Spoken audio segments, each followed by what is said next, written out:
अब आते हैं कानों के थ्रू, कैसे गुरुजी ने ब्लेस किया, भगवान को कैसे हम लोगों ने एक्सपीरियंस किया। तो गुरुजी ने हमको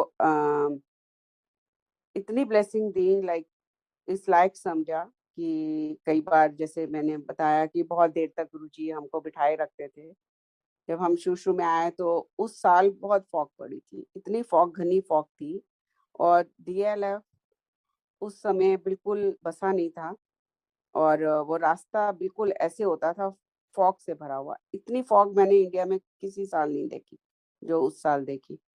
तो हम कई बार हम सुबह भी घर जा रहे हैं, कई बार हम 3 बजे भी घर जा रहे हैं, और करते करते कुछ हम सो नहीं रहे।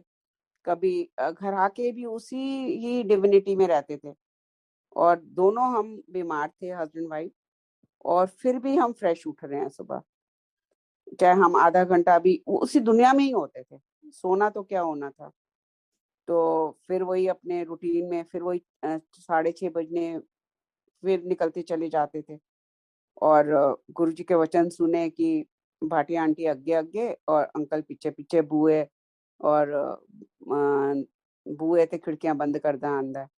तो गुरुजी के ये वचन सुनना, और लाइक वहाँ हम अपने घर में क्या एक्ट कर रहे हैं, गुरुजी का ये बोलना बताना, ये लाइक भगवान के अलावा कोई नहीं कर सकते।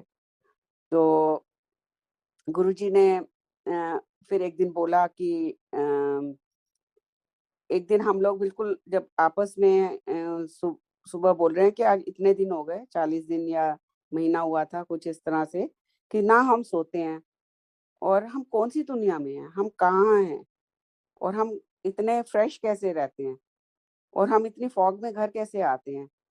देन गुरुजी सेड कि जब हम गुरुजी के पास गए, ये हम आपस में क्वेश्चन कर रहे हैं, दोनों हस्बैंड वाइफ सेम चीज बोल रहे हैं।